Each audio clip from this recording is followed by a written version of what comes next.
行政院通过2017年禁止用喷饲猪，明年1年时间定好转型。有猪农讲要去抗议，也有人讲爱赶紧禁才对。基隆河污染案目前有2个业者乱摆废水方法，真正污染源到哪找无到？敢是广线破去已经请检方侦办。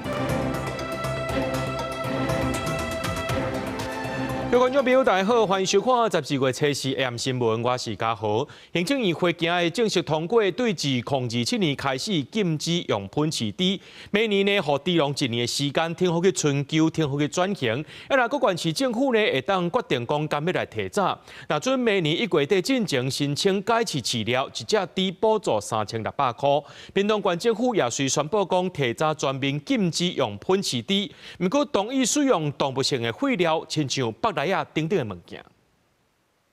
禁止使用厨余养猪，一直是我们农业部既定的政策。广岛惠州地这行政测试正式决定，自2017年全面禁止喷饲猪。农业部长陈俊贵指出，一直辅导转型，喷饲猪户为7年前的2048间，即马只剩411间。会先后1年转型期，明年开始有条件开放事业喷饲猪，不过县市政府应提早禁。在这个最后期限之前，地方政府如果觉得说它已经可以完全禁止的话，那地方政府随时可以公告它该县市的一个禁止厨余养猪。明年开始开放1年使用事业喷饲猪，环境部列出餐厅学校部队喷，超市卖场过期的食品甲工厂废破废料，也有食物性料源影响，刚好少食打工具大楼禁用。另外，要互猪食啥物，爱地方政府先审查。他列出清单，经过地方政府审视跟同意之后，他才可以来使用厨余来喂饲。想要在转型期间，喷饲猪除了落实关分炊煮，还佫加装炊煮温度影像监视系统、车辆 GPS， 是不是要开钱？增加来用1年的设备，环境部表示，猪农应该的评估。今天开始拍板之后，那补助还是在50%，所以养猪农自己要做好选择，是要转出饲料，或者是要继续来使用1年。那改用饲料，明年1月底进前，每只猪农业部补助3600，不过过期含补助剩一半。另外也补助饲猪的设备。全国饲猪户上济屏东县，饲猪超过100万只，佫是乌猪重要基地。官府了宣布提早全面禁止用喷来饲猪。现在其实就是全面禁止家庭厨余以及事业厨余的使用。这部分的话，也就是说我们的标准是比中央是更加的严。根据农业部统计，目前已经有14个县市提早宣布全面禁止用喷来饲猪。记者综合报道。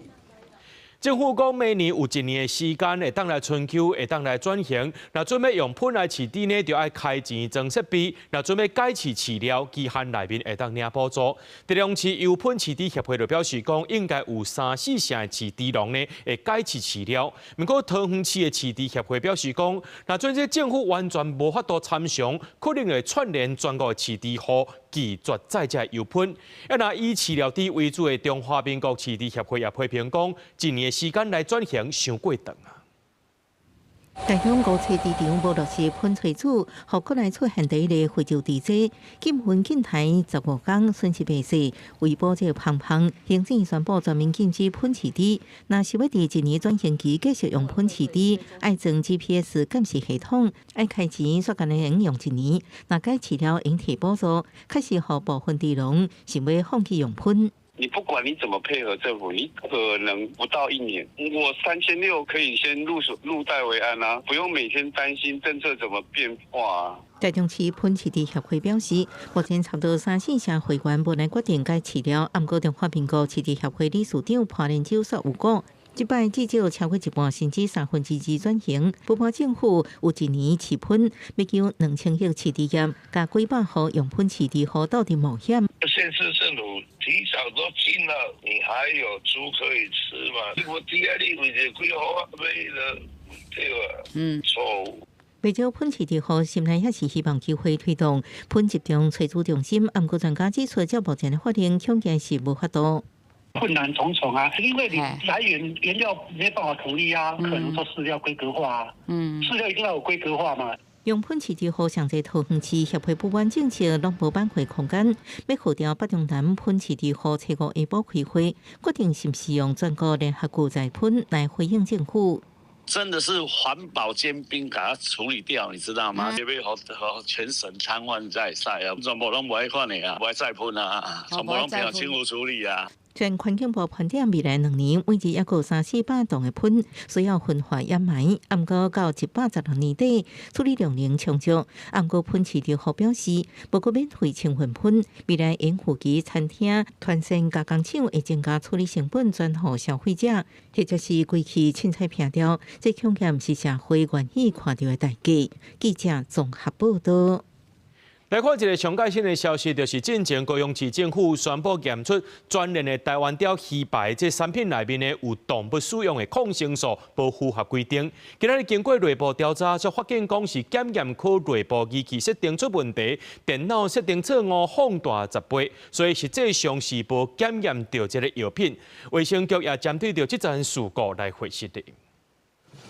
检验人员在操作过程里面，那将电脑的设定，发生错误，那导致有被10倍放大，所以它正确的结果是未检出。这样子一个事件在第一时间，我们已经通报了我们 TFDA， 我们中央主管机关食药署，并且深入的去追究这样子一个事件的一些后续的一些细节跟责任。卫生局表示讲，也未厘清这件事件的操作人员故意或者是过失，就主动移上检讨调查路。调查了后，确认这是一个单一事件，进前并无有电脑设定变动的记录。卫生局也向这个口湖鱼类生产合作社，也有专联甚至是受影响的消费者来回释的，也依法追究相关人员的责任，也含专联业者主动协调相关的损失赔偿。继续来关心基隆这水道水进前拍开讲有一个汽油味，目前市政府当咧追查，先甲正风程度也个澄清动力，红掠着讲因乱排这废水，先甲因罚60万，也个100万。不过这污染源拢毋是这水道水的主要臭味来源，敢是有管线破去咧？这市长谢国良强调讲，目前有掌握一寡对象，也报请检风侦办，也继续和环境部合作厘清这污染来源。工地人员伫现场放太空包，阻止垃圾水入去基隆河。基隆市政府初3开始进行基隆河河道清理作业，初市持续快马加鞭，已经清出900立方公尺的透明膏啊。河道铺油的清除作业完成了后，会阁进行补水作业甲水质监控。市长谢国良下晡持续到场视察，督促进度赶紧完成。已经清了29趟的车次吼，那总清淤量是145立方公尺哦。今天跟昨天分别清了1台跟10台吼，11车次的这个浮油的清除作业。盛兴动力公司哦，未经许可排放废水，已经违反了水污法，裁罚新台币100万元。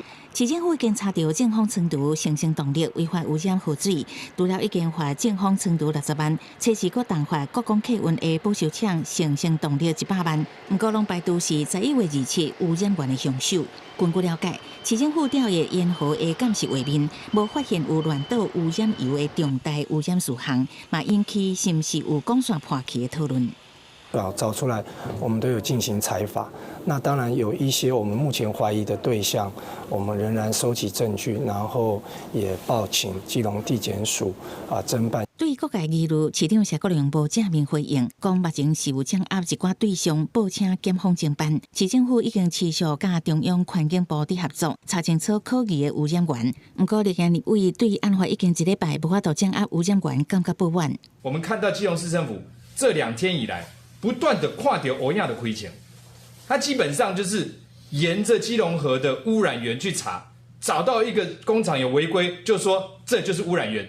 另外，基隆市政府动用灾害预备金补助受影响的71000多户市民改换净水器的路线，每日户补助代票1000块，嘛叫立营批评补助伤少，希望市政府顾虑民众生活压力，金额搁做调整。公视新闻采访报道。中国公安昨呢，雄雄甲10名涉嫌诈骗案已经拐出来台湾人，透过小三通送回来啊，而且和一般旅客是伫咧同一班的飞行机，引起安全疑虑，害咱一时是真混乱。今仔日中国搁再用同款的方式送3名通缉犯遣返到金门。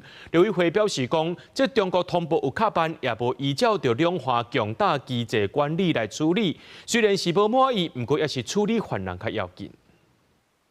渡轮停伫码头边，旅客一个落船，真侪人是透过小三通来往返两岸。即马有民众对厦门登来台湾，但是做伙坐船的乘客内面却出现大只的诈欺犯。刚好要回来的时候，就看到押一些犯人，觉得蛮可怕的。对道员他们记住我们长相的话怎么办？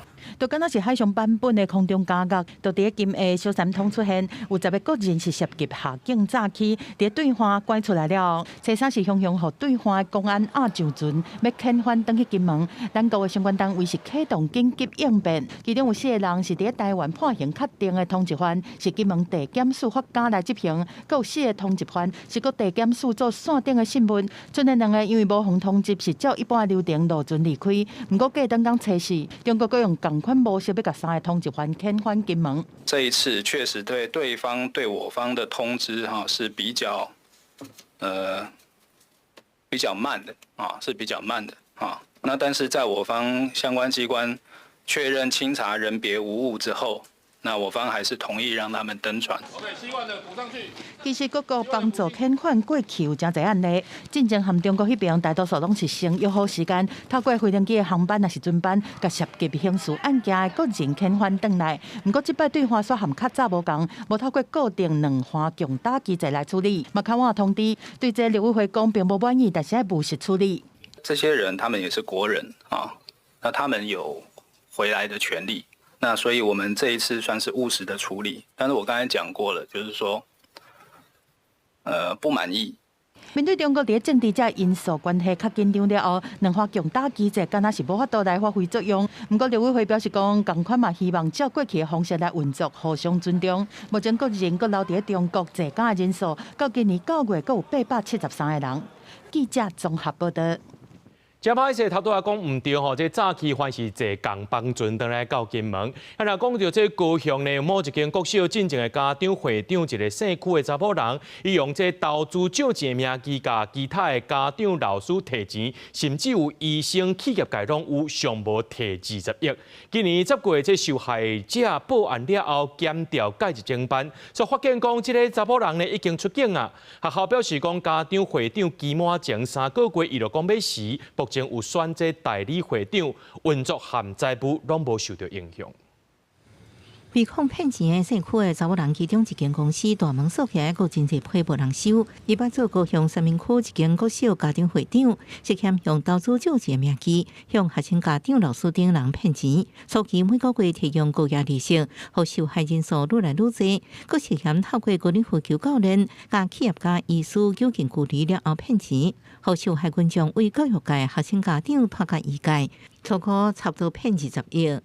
那时候听到的是说，有校长受害，而且那个金额可能在几百万这样子。其实到目前受害者都没有来向我们反映，我们都是侧面得到的消息。大概有1-2位有受到就是影响，是被他邀请，就是有那个去投资啊。初步清查，后来无老师介有禁止来往，不过受害者陆续出面指控有高龄呼求选手被骗1800万，由医师互用股市大户的话术骗800万，其中5000万佫是向周边的亲友借来钱，构成受害者至少5人以上，甚至有人损失上亿。我自己的钱，赚3000，其他我跟朋友借大概4-5千万跑不掉。股市带电跟资本额带电，好像都是类似企业想要增资需要周转，我根本没有看过他公司在哪里。县区查某人疑似今年6月开始资金出问题，投资人分钱无够接受，才互代志逼空。有人因为身份无愿意报案，不过因为受害者真多，才有人陆续提告。将积极搜集证据以厘清事实。另邱姓被告于本署接获情资前已出境弃位归国，将循相关途径予以追缉。高雄地检署今年10月发动搜查，暗过线80人已经出境，目前查获人在澳门一起无外逃经济罪犯，而且调查局照两华司法合作定书协助查缉回国。高雄市府回应这案件是会长个人财务问题，学校表示有少数家长受害已经报案，未去影响学生的权益。记者综合报道。同款是诈骗，这诈骗满世界吼，这屏东离港警方顶个月抓到6个诈骗集团，44个嫌犯，其中也有四海帮的成员，其中呢有12个嫌犯罪嫌重大，法院裁定羁押。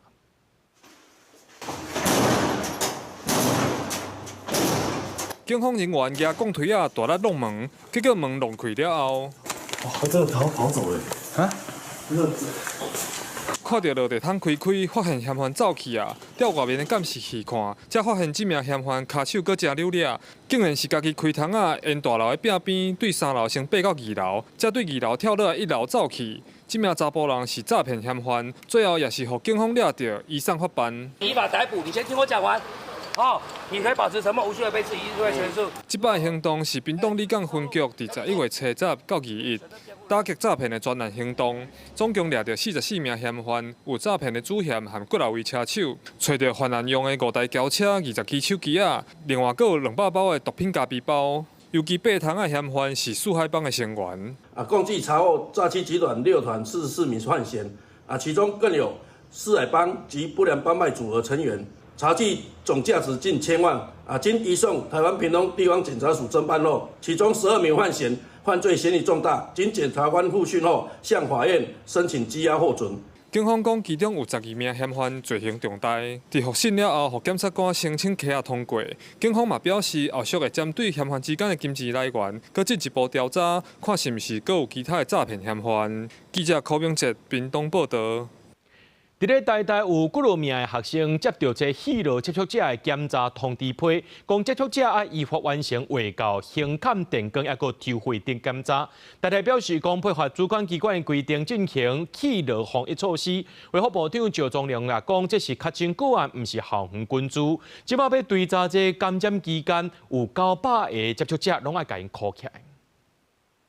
点开有名的社群软体，进前有台大的学生发文，发一张对学校保健中心来的邮件，内容是明确指出讲，因为符合戏罗接触者的标准，为着健康，一定要依法来接受卫教、电工和抽血检查。他也没有实际告诉你说，你是哪一堂课有触碰到或者是接触到就是确诊者啊，对吧？所以其实他这个资讯也都不是很完整。看到那个还是想说顾虑一下，会戴口罩啊，在外面可能就通风就还好。台湾大学回应讲，配合卫生主管机关的规定，进行戏罗的相关防疫措施。因为防疫措施涉及各组，无方便说明细节。不过，疾管署证实，台北市卫生局初步控制的接触者差不多900个人，初步了解感染源是一个外籍生。它是发生在这个校园的一位这个外籍生，好被诊断呢有这个肺结核，好，那么它是一个单一案件，那么并不是这个群聚的现象。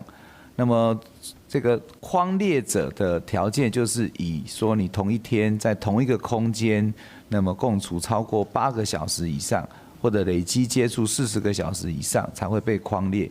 从它可传染期就开始匡列，所以可能这个整个追踪的人数上，不少，可能有这个目前大概是匡列在900位左右。因为检查的时间是拄好伫台大期末考的迄个礼拜，一个学生对这是感觉真困扰。疾管署表示讲，因为台大的学制是较特别，采用16礼拜的学制，伫12月中下旬就开始休寒，因才会伫最近一日就大量通知防列出来的学生。另外，胸坎计考的医师指出讲，戏罗主要是透过喙瘾来传染，因为镜头毋是典型的接触者，无一定有镜头。若是出现咳嗽，也是胸坎杂杂者镜头，都要较紧去看医生。就算感染到了，因为我们身体的免疫力就会把结核菌把它消灭掉，除非是免疫能力比较不好的病人感染到以后才会发病，那个几率不是很高，所以我觉得应该不用为了这样事而太过惊慌。根据疾管署的统计，去年台湾喜怒的确诊人数是6141个人，今年1月到10月确诊人数是4657个人。咱国喜怒的峰值目标是到2035年的时阵，发生率要降到每10万人口是10个人以下。记者综合报道。台湾护理师医疗产业工会指控讲，中华鹿港基督教病院长期聘用门诊助理员违法做护理，还佫协助医生，威胁到这医疗品质，侵害护理师的工作权。中华县卫生局说是故在因安尼做，今仔日因就去到中华县政府抗议啊。病院强调讲，这聘用含工作内容拢是合法的，那卫生局也讲拢无违规。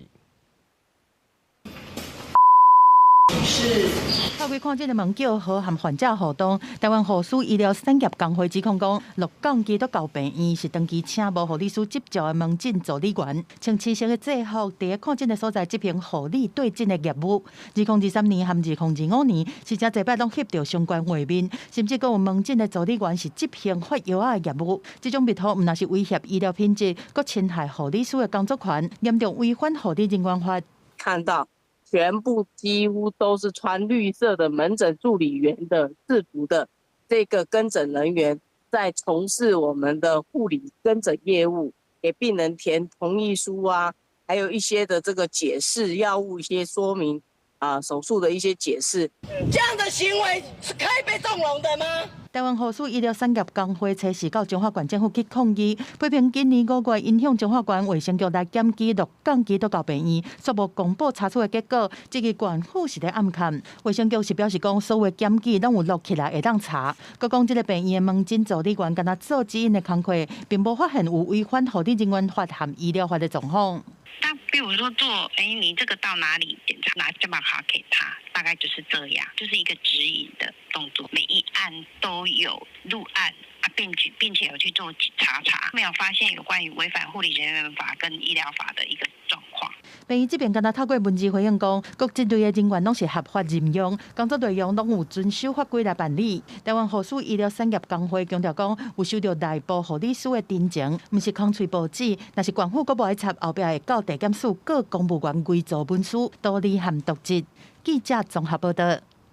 早起有货运工会和这劳工团体去到交通部抗议，因不满这货运公司介绍抢行李，造成司机货送袂了，拢是过劳伫咧送货。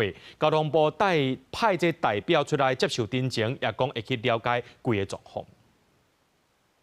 安全运费，避免剥削，客货运缺人力，交通部没作为。货运工会伫交通部门口抗议，希望政府重视货运司机拢超时上班过劳的问题。工会表示，虽然汽车运输业管理规则内底有规定，驾驶逐工驶车的时间袂当超过10点钟，但是实际上因拢是超时在上班。因为资方为了趁钱，会设计计数来提更较侪的订单，也造成货运司机一个人爱做2个人的工作量。台北到高雄。他一趟可能最少就要花个5个小时的时间。他从台北到高雄，他到了高雄，他还要做下货、做备货的动作，完了之后他还要回高雄，这怎么想他都不可能是10个小时可以完成的。那除非交通部他愿意在规定上去让这些业者他可能配备双司机或之类。工会讲，即马因为司机真欠人，若是问题无改善，会造成愈来愈侪司机无想要做。建议政府应当爱和工会协商，定出上低的安全运费保障。司机若是超时违规，资方和货物发包业者嘛，就要连带受处罚。交通部出面接定证书，讲会当去了解和业者来协调。我会跟业者这边来做一些协调啦，然后也来做一些盘点。那像有关客货运的人力，我们事实上一直都有在跟业者来这边做一些了解，看他们现在的到底他们的这些运能够不够，或者是司机够不够啊？如果说有需要一些不管行政上面的协助，我们会都来帮忙。工会希望交通部会当负起责任，毋是干那定出规则做表面，却无实际的行动。嘛强调问题若是无赶紧解决，恐惊会货运司机欠人的问题愈来愈严重。记者担心讲，王志光台北报道。来看新竹县竹东火车头前的北行路拄完工的人行道改善工程，边仔的排水孔这悬价感是差真大。2个多月以来呢，发生10多件意外，有一个学生囡仔骑脚踏车跋倒煞来手断去，民众要求这乡公所要赶紧改善。因道顶悬规排塑胶警示告示，摕开来看，排水孔的悬架差竟然有10几公分。才拄完工的工程，伫短短2个多月以来，才已经有10外个人跋倒过。上严重的，佫造成一个学生手去骨折。觉得是说你要做好，对，因为今天是我小朋友发生，那万一别人发生更严重，那更麻烦。工程办完留个洞，然后三角锥放了多久了？都用三角锥。不管人民死活。听说有高度居然相差了将近有15公分呢，居然跟路面相差15公分，而且就在马路旁边、人行道旁边，这个是很不可思议的一个东西啊！竹东火车站头前的北行路人行道改善工程，全长大约1.8公里，顶共有上百个排水孔，造成侪人受伤。竹东镇公所表示，除了会负起责任以外，也已经要求厂商要赶紧改善。现场的这个排水格栅的这个孔洞的部分，我们也立即责成了施工厂商，赶快将这一个排水格栅部分赶快加封那我们不希望再有下一个有发生这样的一个意外事件。那我们也限期厂商必须要在12月中旬之前，必须要完成所有的排水格栅的一个施工改善作业。镇公所指出，目前工程也未验收，会要求厂商伫排水孔和栏杆尽量甲边仔切合平，向民众一个安全的行路空间。记者刘君和新竹报道。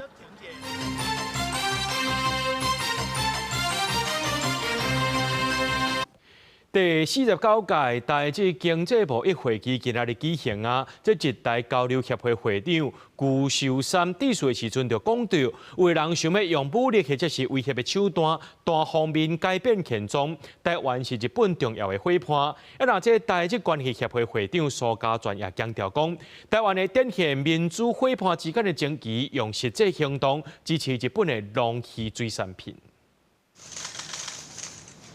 双方签署地区海关合作备忘录，甲台日所谓贸易协议，台日友好更较深化。第49届台日经济贸易会议测试举行，不过这阵因为日本首相高市早苗台湾有代志的言论，中日关系紧张。中国对日本施行经济压力，台日关系协会会长苏家全致辞时阵表示，中国要禁止台湾往来进口。当时日本前首相安倍晋三用行动挺台湾，今麦台湾原来用实际行动支持日本。我们除了坚定捍卫自由且公平的国际贸易秩序，也会实际行动支持来自日本的安全且优质的农渔产品。日台交流协会会长辜秀山致辞时阵嘛讲到，目前国际环境不安，贸易体系面临愈来愈紧张，甚至有人想要用武力还是威胁手段，单方面改变现状。佮讲台日双方有同款的基本价值观，经贸关系甲人民的交流来往密切。力や威圧による一方的な現状変更の試みや、こうした中、台湾は極めて重要なパートナーであり、大切な友人でございます。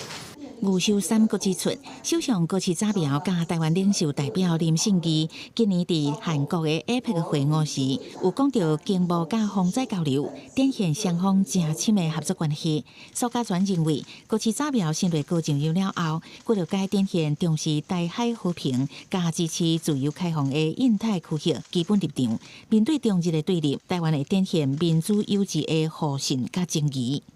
公司新闻采访报道。公安局的治安检测显示，中国的小红书 App 15项指标全部拢无合格，而且去年到今呢已经牵涉1700多件的诈骗案落。内政部竟依照早期犯罪危害防治条例，对小红书发布网络限制接触的处分命令，而且呢限制流量速度限期1年，如果会影响到300万的用户。内政部也呼吁民众要赶紧停止使用小红书。治安的风险，大位拢有。警方为中国的小红书 App 发现有诈骗集团透过假投资、假拍卖还是假交友的方式，转加入 LINE 做好朋友进行投资诈骗。去年到今已经牵涉1700多件诈骗案。今年从1月到11月呢，总共件数是756件，但是财损已经超过去年的金额，达到了1亿1477万余元。随上社会发展部初三经说明，中国的小红书都因微博、微信一家必度分盘5种 App 的使用风险，要求公务人员袂使转来用。内政部初四先对小红书发布网际网络停止解释，一家限制接收的处分命令，限制流量速度。如果你的平台在中华民国境内要运作，要让民众使用，那你就必须要接受中华民国的法律管辖，而且要回应我们对于在平台上面有各式各样违法违规的行为的一个改善。处分命令期间是1年，预估300万用户受影响，而且台湾的网络资讯中心协助执行。专家表示，相关的处分会让小红书失去收集用户个资的可能。之前有听说他们在法规面有在评议这件事情，我们会以收到处分书，再依照处分书的内容来执行。你如果打开的话，它不能截取你所输入的东西，也进一步不能去解析你所使用的内容。那对这个平台业者来讲，他就没有输入。平台业者他所需要是客户的使用资料、客户的使用信息来做市场分析使用嘛。内政部讲，在台湾提供服务的平台，拢爱接受台湾法令的限制，像讲 Google 等国际公司，拢有些法律代表人配合台湾执法。不过小红书对咱政府的批函完全无回应，也无建立管道，让台湾的用户通申请，所以呼吁民众停止下载使用小红书。公司新闻采访报道。花莲台九线马太安溪桥今年9月因为这崩山潭做大水来登记，目前这溪底临时变道已经做好势，也开始做这钢铁便桥和永久桥啊。公路局东区永和工程分局就讲，这钢铁便桥进度是48趴瓜，若准顺利，明年1月底就当顺利通车。大型机具一直赶工，工程人员伫边仔一直注意进度，就算是暗时也是一直落湿雨。花莲马大岸溪更便桥的工程，就是拢无法停。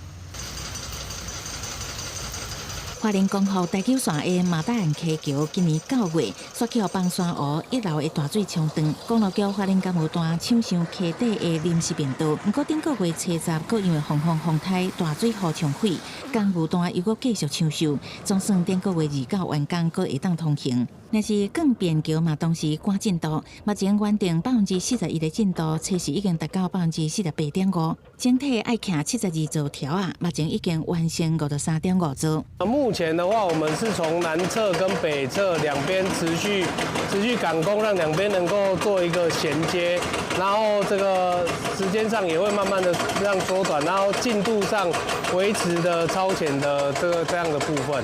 花莲工务段表示，更便桥会当增加水流断面，同时会当甲河川、河深减少冲击。一定明年1月底前就会当抢修通车。当地居民听到这个消息，也拢真期待。你没有办法说一下子就做那个原本那个桥，还是要很久啊。不然我们走193真的那个交通路又窄，交通什么都不方便。不方便。你在河底跟上面，当然是上面的比较安全啊，对不对？居民表示，台九线中断了后，爱设较瓦山的193管道，爱开袂少时间，也希望以后永久桥兴建工程的速度会当加紧，也互当地会当有甲以前同款的生活。公司新闻采访报道。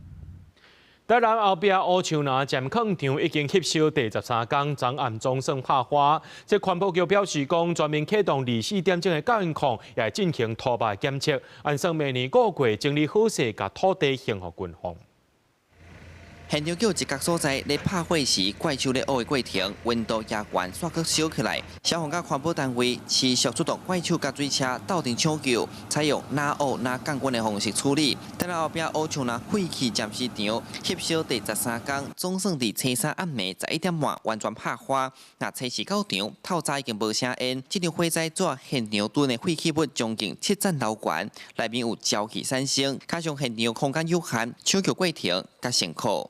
蛮不能接受的啦，因为你第一时间虽然空间有限，但是调派的能力跟资源一定要赶快倾巢而出，而不是说人民在抱怨呢，然后再来派多一点啦。里面温度很高，所以虽然是在残火处理，可是还是要高度警戒。你怕那个现在风那么大，那灰火再引到别的地方去，那就更麻烦。后续处理部分，科委局讲已经启动24点钟监控机制，防止火搁倒起来。因嘛希望会伫明年5月进前，把这块地整理好势，献给军方。到后面可以加速是，当然我们策略上改变之后呢，用水去淹了之后，效果就非常好，3天就解决。还是应该会5月啦，哈，5月啊，但是我可燃部分我会把它提前。但是要完全的恢复，科委局这礼拜完成招标作业，现场因为有手机加固参综合类物品，整体标案内容要重新设计。如消防局及政风处正在积极的进行调查检视，若确实有人为的疏失，一定会依法的就责。但若属于系统性的问题呢，也会同步的检讨流程，然后并且提出精进的方案。市会加强监视设备，有必要卖请农业局来进行农地四周围的污染检测。因嘛坦白讲，未来面对这大型灾后废弃物管理，各县市拢就要提早盘点土地规划处理机制，建立更加完善的防灾工作。记者苏台南采访报道。咱来关心天气，这合欢山对车山开始呢，就这土细车入来咯。这是透早玉山主风报道，着山有讲，真侪所在拢伫咧结冰。气象专家是有分析讲，这初4下半晡呢，这水汽减少，初5开始就回温啊。海拔3500公尺以上的关山可能袂落雪，毋过可能会落一寡冰沙啊。若讲到这花莲的花莲溪、秀姑峦溪嘅溪部呢，受到东北季风影响，即马拢是风背煞。土细车慢慢北过伫抗地就定位，东北季风影响全台拢真冷，为影响关山落雪可能。土细车为初3开始进驻合欢山，另外台湾第一高峰玉山也共款结冰。路边出现一阵暴冰，玉山通向主风步道真侪所在结冰，部分路段冰痕明显真歹行。玉山气象站透早6点测到零下5.3度，低温结冰。有关处提醒爬山人爱细致。路上大概有结霜跟结冰的一个现象，没有登山经验或者相关没有准备好的话，就尽量不要上主峰。包含合欢山、武岭、太平山同款，因为低温，山顶拢是一片雾茫茫。专家分析，初4下半日水汽减少，加上初5开始温度慢慢回转来，恐惊要看雪爱等下一摆。下礼拜一这个更为这个湿冷型的形态出现，才会有机会结冰跟冰线的机会，在今天的上半天到晚上这段期间还是会有机会的。另外，伫花莲有人驶伫193关道花莲大桥以南，往花莲溪口路段所出现规片的红背山，能见度敢若剩几公尺的行人景象。对位置的话是眼睛有时候会弄到，会不舒服。昨天不算严重。昨天还不算严重。就是昨天是一般严重。在地人已经真惯习，原来赶快受东北季风影响，每年10月到过年4月，河保大社高度着强风，花莲溪、秀姑峦溪这河口一定有红背山。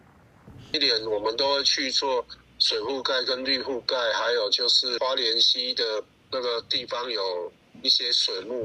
水利署也提醒天灾影响，今年还未完成压制红背山的工作，建议民众出外挂吹暗，也要注意塞车距离，避免危险。记者综合报道。长期以来，拢伫咧关心动症囡仔的民间团体，讲政府对这动症囡仔的评定义无够明确，致使这囡仔明明有长期的医疗需求，却是无法度摕到重大伤病卡，也是身障证明，互家庭面对真大压力。还有政府就爱立法，也爱有专职单位。现代医疗科技的发展甲进步，互动症的囡仔活落去的几率增加。民间团体指出，这囡仔长期有医疗的需求，亲像呼吸器、鼻胃管和药物使用等等。不过，医疗上针对动症囡仔的定义无一致，致使一寡囡仔无通摕到重大伤病卡，也是身障证明，就会欠缺政府伫医疗和生活上的资源。呼吁政府爱甲动症児童权利和家庭支持的需求入法，嘛，就爱有专职单位。必须要修订这样子的相关的一个服务跟给付，以及这个重症的就学照顾的需求，那当然也是期待有一些法规来帮忙。我们乐见这个儿童家庭署的设立，但是中央跨部会的这个组织架构，我想更有需要。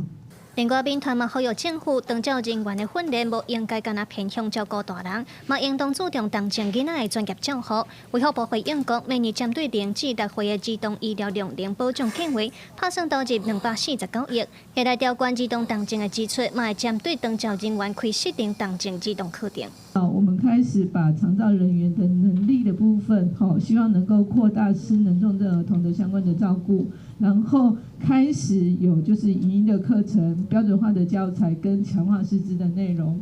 根据卫福部的统计，国内重大伤病的儿童有17000多人，适龄同情的儿少有1220人。不过，民团认为这个数字有可能少算，嘛指出同情囡仔大汉的过程有成功脱离医疗生活几率，关键就是自细汉要有好的照顾。呼吁政府通参考日本的制度和立法经验，和家庭、社区甲政府资源三方通互相支持。记者卢尚如、郑准由台北报道。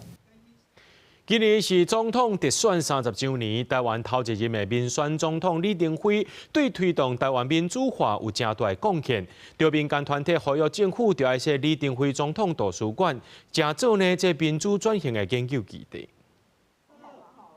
已经过身的前总统李登辉是台湾1996年第一任民选的总统。第一任内上大的贡献就是推动台湾民主化。李登辉和美国新闻周刊合作民主先生。今年是总统直选30周年，真侪台派团体开记者会指出，台湾敢若有纪念独裁者的纪念堂和园区，却无民主纪念馆。因认为李登辉的民主贡献是研究台湾民主化的公共资产，呼吁政府赶紧成立李登辉总统图书馆。恁都讲台湾是自由、民主、人权、法治的国家咧，恁那我都用阮一个杀人魔放在恁的首都，大家若去你内底参观，拢爱这个头拢爱压关关。台湾长期面对中国的渗透和武力威胁，台派团体认为，虽然赖政府有决心要加强国防的战略，不过以台湾做基础的文化和政治战略也阁真无在。应当透过国家级的总统图书馆，完整保留李登辉遗留的民主资产，以民主台湾去对抗封建的中国。面对到中国所谓同文同种、两岸一家亲的这种民族主义的框架，我们是需要一套强力而且基于台湾主体价值的反制叙事。设立李登辉总统图书馆，它可以保留历史的记忆，让全世界深刻理解台湾如何从威权独裁的体制，成为一个强韧、进步而且拥抱普世价值的自由民主国家。在威权转型的过程之中，教育常常是第一线的启蒙力量。李登辉图书馆的成立，使台湾拥有一个可供学生、教师与社会大众共同来学习的公共平台。成立图书馆是前总统李登辉的遗愿。台派团体认为，目前上大的困境就是政府的决心和意志无够。因希望透过李登辉总统图书馆的设立，通甲台湾对威权走向民主时期重要的官方文件和历史变作公共资产和民主转型的研究基地，嘛通让每一个世代的台湾人了解民主的重要性。记者卢尚如、郑准由台北报道。为了要将这小宝歌保存落来，团艺中心有出一本册，号做《歌记山间》。这是全台湾头一本有讲推阿谱的小宝歌册。未来只要弹这乐器呢，就会当把这时代所唱的小宝歌找倒转来。今日万地伫只位，但无过来时心袂开。82岁王菊英甲69岁林月娥两人差10外岁，对林月娥来讲，小宝歌是顶一个世代音乐。后来因为厝边王菊英招伊对唱，才豆豆知影小宝歌的水。阮住在厝边，小宝呢一定要有2个人。一个人包不来，所以2个就搭档了。看娘万地嘛，真是辛苦，白白面嘛讲拍甲哦。王菊英自细汉伫咧槟榔大汉，若听到小宝歌，就互伊想起囡仔时快乐的日子，佮有阿母对伊的疼惜。较早做囡仔咧万地，听到阿嬷因在山顶咧唱，就望海，学一半句安尼。因为小宝歌无文字记录，所以即马有真侪文书工作者会搁来收集小宝歌的歌词，记录保存。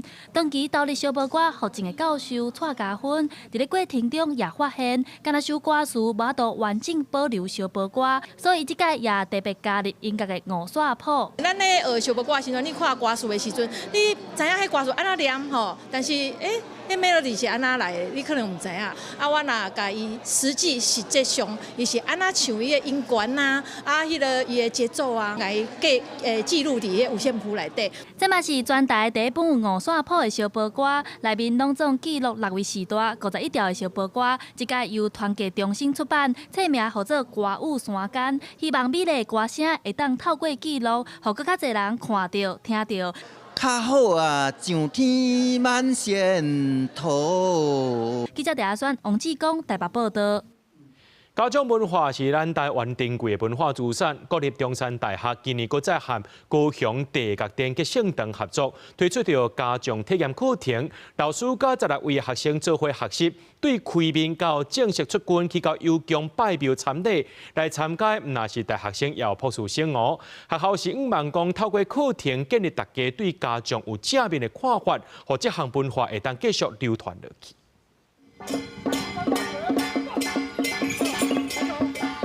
16位学生穿家长的全副装备，对着上马口令，继续前往邮局拜庙参礼。中山大学甲吉圣堂合作，今年是第2届举办家长文化体验课。8礼拜课程对啥物是家长文化有啥物禁忌，甚至是家长的定法、脚步等等，伫咧这门体验课拢会当做一摆学到。来参加学生查甫拢有，有的是中山大学的研究生，嘛有高雄师范大学的博士专工来学。这届出军啊，恁准备偌久啊？准备偌久，嘛是有1个月原定哦。就是阮逐个礼拜拢有咧上课，拢有咧练咱的简化，练咱的步。透过这个课程，然后跟庙宇或是跟家将可以拉近关系，然后甚至说可以亲自去参与，在这方面来讲其实是很不容易的，因为他必须要突破非常多可能长辈啊或是传统的禁忌这方面。课程上尾这节课就是正式的家长出军体验，16个学生对开面开始，包括身躯顶穿的、戴的、手顶提的，全部拢是传统家长的正式规格。一路对着锣鼓声来到邮局，拍我一棒刷，家长随点开电视，虽讲脚步手势甲正式的种脚步对比，不过看在副教授罗景文的眼内，少年人愿意接受人物定头文化，已经达到其开课的目的。爱这个脚步手路定法，还佫有一寡禁忌，所以要做一个合格种脚种员，其实是足复杂的。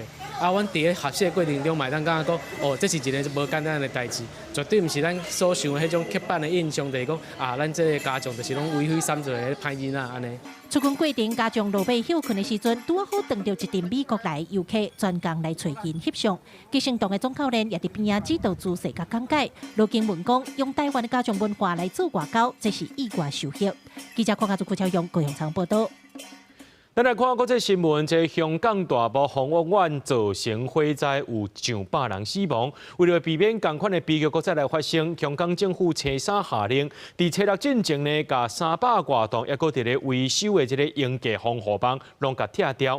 另外，也批评过去一礼拜伫网络顶头散布假消息的网络媒体含名人，讲因是反华传媒、反中乱港分子，搁再掠到一个26岁中国梦枪。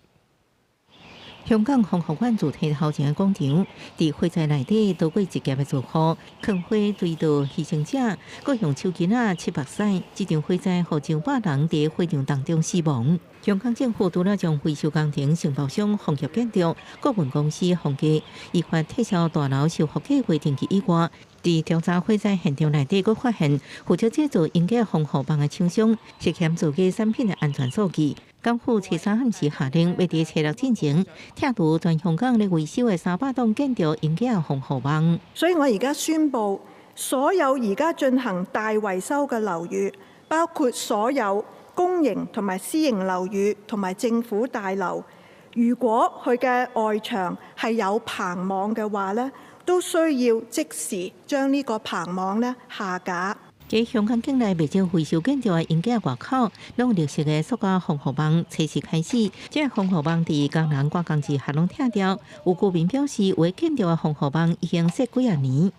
The green net has already here. I think it was in December of 2023. If I remember correctly, it's almost 2 years.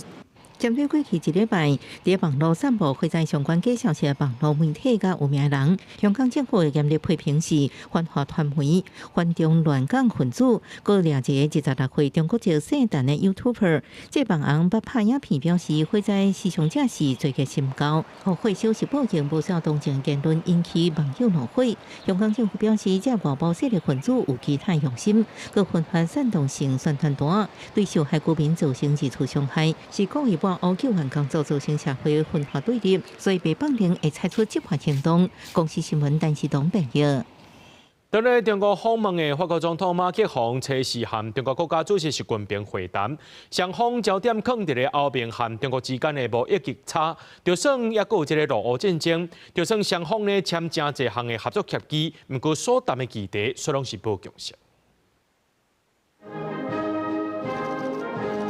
军内环境仪式了后，来访问的法国总统马克宏甲地主的中国国家主席习近平，随展开高层会谈，各由相关官员签署事先已经讲好的合作协议。法国媒体报道指出，马克宏任内第4届访问北京的焦点，就是俄乌战争加欧盟中国贸易逆差的问题。J'espère que la Chine pourra se joindre à notre appel, à nos efforts pour parvenir dans les meilleurs délais, à tout le moins à un cessez-le-feu sous la forme d'un moratoire sur les frappes visant les infrastructures critiques. 欧盟面对美国川普政府提出的28点和平草案，除了甲乌克兰参详对应提案来反制，嘛持续批评部分国家，特别是抵讲中国持续购买罗西亚的能源，那亲像提供资金。欧盟真侪解指控中国提供罗西亚零件甲弹药，用实际的行动支持俄军。对这代志，习近平一面讲支持任何和平方案，一面指控西方国家乌白乱骂。关于乌克兰危机问题，中方支持一切致力于和平的努力，同时坚决反对任何不负责任的甩锅、抹黑行为。但是伫经贸方面，马克宏出访前都真侪解呼吁欧盟各国，唔但爱抵抗美国的贸易压力，嘛爱减少对中国的挖苦，特别是科技方面。Et au fond, si nous continuons de faire collectivement comme nous sommes en train de faire, nous irons à la crise. Notre conviction avec le président, nous l'avons dit ce matin, c'est d'aborder de manière très transparente la situation actuelle et d'essayer de la régler par la coopération et le partenariat. 中方视法方为重要的、不可或缺的经贸合作伙伴，欢迎法方积极参与中国式现代化进程。马克宏一定伫初5转往四川成都，同一时间由法国送到转来四川的2只大鸟禽，会伫成都用路。中国一定会赶紧让新的鸟禽启停，祝福法国的动物园。公司新闻戚家人编译。咱做伙来看明仔载天气。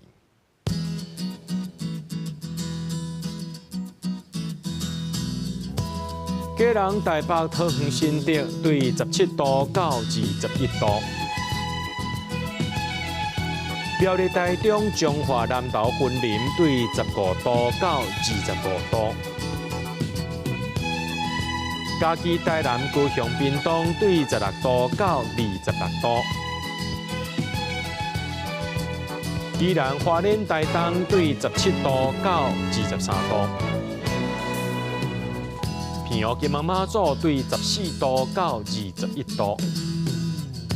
还有未来3天的气象。